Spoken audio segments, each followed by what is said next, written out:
What's going on, guys? My name is Carrie. Here's the thing. Houses are getting expensive. So what I'm going to talk about today is how you can take one of the most affordable housing options, manufactured homes, and make it even more affordable.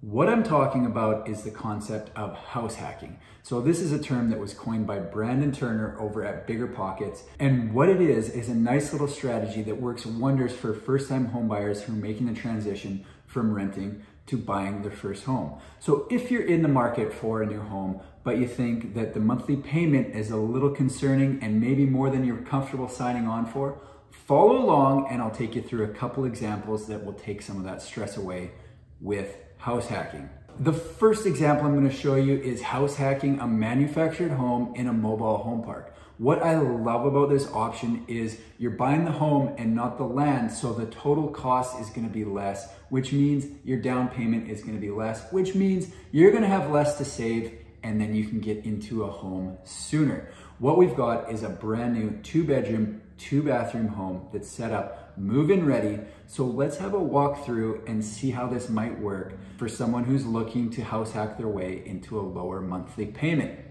The purpose of house hacking is to lower the amount going towards your monthly housing costs every month by renting out a portion of your home. For example, this house is a 2-bedroom, 2-bathroom home. You could house hack this by renting out the second bedroom and using that income to offset what you're paying every month. Since this isn't split into separate units, you'd probably want to rent it out to a friend, but let's have a walk through and see how that could work in a house like this. The reason this layout works well if you are looking to do somewhat of a house hack is because the bedrooms are at either end of the home. So you've got you on one side and then the person you rent to, whoever that may be, whether it's a friend or a family member, has their own kind of end of the house. So let's take a wander down. This is the side I would rent out if it was me, because it's the smaller bedroom, the smaller bathroom, it's got a smaller tub.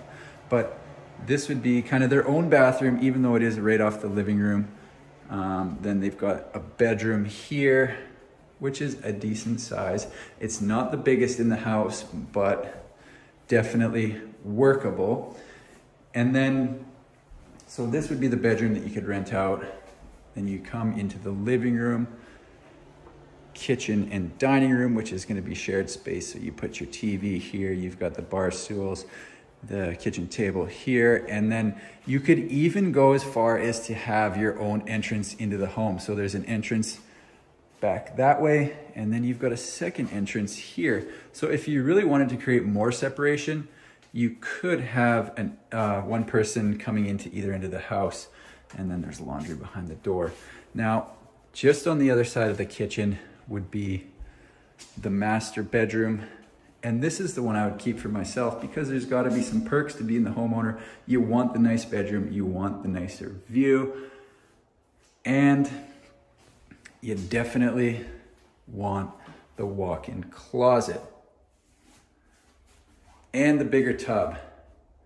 So like I say, this plan is fairly workable as a house hack because bedrooms at either end, you've got some separation, you've got some shared space in the middle, and it's new. Someone's gonna wanna live here, and I think you could end up offsetting quite a few of your monthly costs just by having someone you like live in the home with you.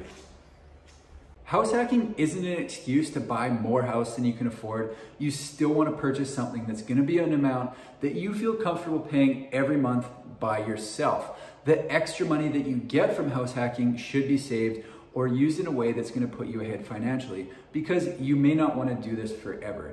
In my area, a bedroom like this will rent for $500 or $600 a month, which goes a long way in covering the cost of owning the home. At the end of the video, I'm gonna show you another single wide plan that's actually split into 2 fully self-contained units and is absolutely perfect for house hacking. If you're gonna purchase in a mobile home park with a house hack specifically in mind, make sure you go through the park bylaws before doing so. The last thing you want is to buy the house and then find out that the house hack isn't even a possibility in that park. A lot of parks don't allow rentals if you're not living in the house, but roommates, that's kind of a loophole, so you can do the house hack as long as you're living in it. What I suggest when planning a house hack, at the very least, is to own the home for less than you would be paying for rent for something comparable, which is definitely going to be the case with this 2-bedroom, 2-bathroom home if you rent out the second bedroom. That way you've got all the upside of owning, your building equity. You can't be forced to move if the owner decides to sell the place, and you're doing so with less per month than the cost of rent. The second example I'm going to give you today is a place that my wife and I house hacked with my sister, because I want you to know I don't just come on here and spout off about stuff that I haven't actually done myself. The house we hacked was built in 1974, and it was 2 stories and had about 900 square feet per floor.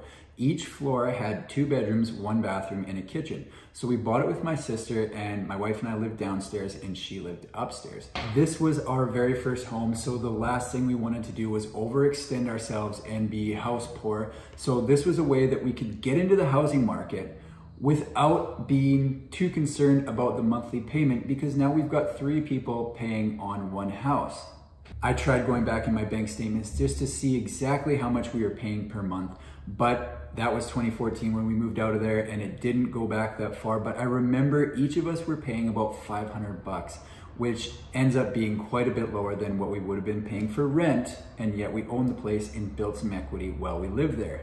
In hindsight, maybe we should have kept the place and rented it out when we moved into our next house, because right after we got rid of it, housing prices shot up quite a bit. But at the time, what I did was I traded it with the guy that was building the house we live in now, but that's a story for another video. If you want to own a home but don't want to overextend yourself, which I never recommend doing, house hacking is a great way to do it. Sharing a space with someone isn't for everyone, but if you can find the right person, it definitely has a lot of benefits. There are so many ways to house hack, and actually manufactured home providers have taken notice and have started building multifamily units. There are single-wide plans that are split into 2 homes like a duplex. On the left, we've got a 2-bedroom, 1-bathroom unit, and on the right, we've got a 1-bedroom, 1-bathroom unit.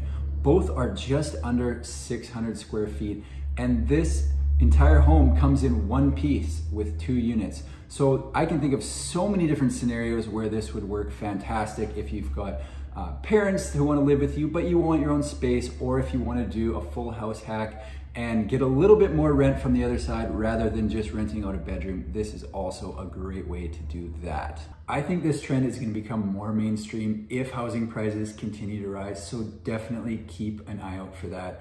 If you want to know more about multifamily manufactured home plans, let me know in the comments, subscribe to my channel, and I'll do a video strictly just on that. That's all I've got for today. Thanks for watching. We'll see you in the next one.